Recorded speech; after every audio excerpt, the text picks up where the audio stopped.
A excelência da sabedoria. Assim como a mosca morta faz o óleo do perfumador exalar um mau cheiro, assim também uma pequena tolice pode ter mais peso do que a sabedoria e a honra. O coração do sábio se inclina para o bem, mas o coração do tolo se inclina para o mal. Quando o tolo vai pelo caminho, falta-lhe o entendimento, e assim mostra a todos que é mesmo um tolo. Se aquele que governa ficar indignado contra você, não deixe o seu lugar, porque o ânimo sereno acalma grandes ofensas. Ainda há um mal que vi debaixo do sol, um erro cometido pelos que governam. Os tolos colocados em muitos postos elevados, enquanto os ricos ocupam os postos inferiores. Vi servos andando a cavalo e príncipes andando a pé, como se fossem servos. Quem abre uma cova acaba caindo nela, e quem arromba um muro será mordido por uma cobra. Quem arranca pedras será ferido por elas, e o que racha lenha se expõe ao perigo. Se o machado está embotado e ninguém o afia, é preciso redobrar força, mas com sabedoria se obtém êxito. Se a cobra morder antes de estar encantada, de nada adianta o trabalho do encantador. As palavras do sábio lhe trazem favor, mas o tolo é destruído pelo que diz. As primeiras palavras de sua boca são tolices, e as últimas, loucura perversa. O tolo multiplica as palavras, mas o ser humano não sabe o que vai acontecer. Quem poderá dizer o que será depois dele? O trabalho do tolo o fadiga, pois nem sabe ir à cidade. Ai de você, ó terra, cujo rei é criança e cujos príncipes se banqueteiam já de manhã.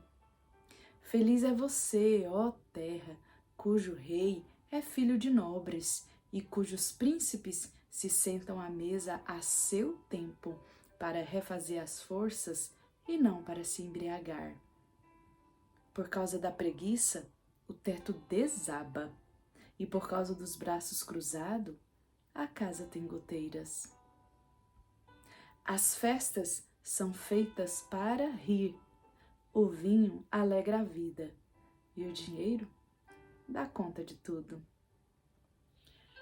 Nem em pensamento fale mal do rei, e não fale mal do rico, nem mesmo quando você estiver sozinho em seu quarto, porque as aves do céu poderiam levar a sua voz, e o que tem asas poderia contar o que você falou.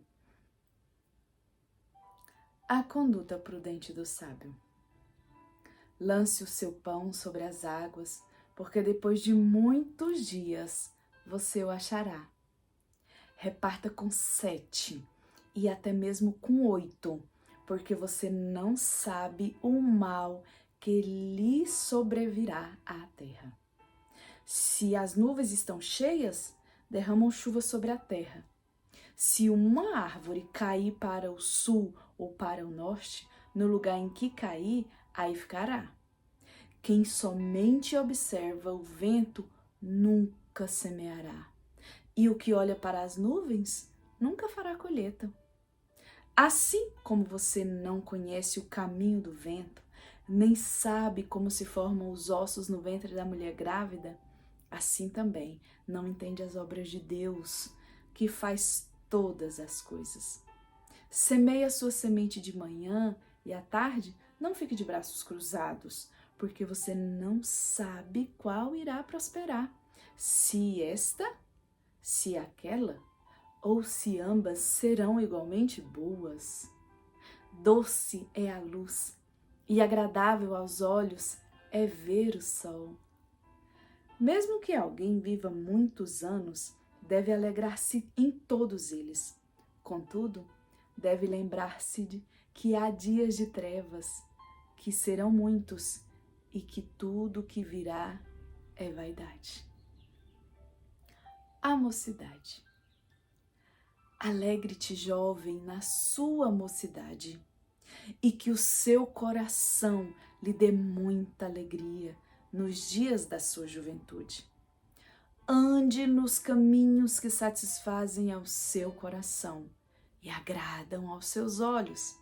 Saiba, porém, que de todas essas coisas Deus lhe pedirá conta. Afaste do seu coração a mágoa e remova do seu corpo a dor, porque a juventude e a primavera da vida são vaidade. A velhice.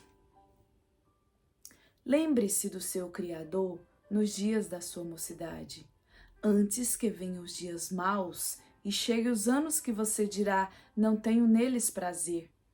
Lembre-se do Criador antes que se escureça o sol, a lua e as estrelas, e as nuvens voltem depois da chuva. Lembre-se dele antes do dia em que tremerem os guardas da casa, os seus braços, e se encurvarem os homens que no passado eram fortes, as suas pernas, e cessarem os moedores da sua boca, por já serem poucos, e se escurecerem os que olham pelas janelas, os seus olhos. Faça isso antes que as portas da rua se fechem e o ruído das pedras do moinho se torne difícil de ouvir quando você se levantar à voz das aves e todas as harmonias, filhas da música, começarem a desaparecer. Quando você tiver medo do que é alto e se espantar no caminho, quando florescer como a amendoeira e o gafanhoto lhe for um peso, e quando você perder o apetite, porque o ser humano vai à morada eterna e os pranteadores andarão rodeando pela praça. Lembre-se do seu Criador antes que se rompa o fio de prata e se despedace o copo de ouro e se quebre o cântaro junto à fonte e se desfaça a roda junto ao poço. E o pó volte à terra de onde veio, e o espírito volte a Deus que o deu. Vaidade de vaidade, diz o pregador. Tudo é vaidade. Conclusão. O pregador, além de sábio, ainda ensinou ao povo o conhecimento e, atentando e examinando, compôs muitos provérbios. O pregador procurou achar palavras agradáveis e escrever com retidão palavras de verdade. As palavras dos sábios são como aguilhões, e as coleções de sentenças são como pregos bem fixados. Elas provêm de um único pastor. Além do mais, meu filho, leve em conta o seguinte: não há limite para fazer livros, e o muito estudar é enfado da carne. De tudo que se ouviu, a conclusão é esta: tema a Deus e guarde os seus mandamentos, porque isso é o dever de cada pessoa. Porque Deus há de trazer a juízo todas as obras, até que as que estão escondidas, quer sejam boas, quer sejam más. Até a próxima leitura.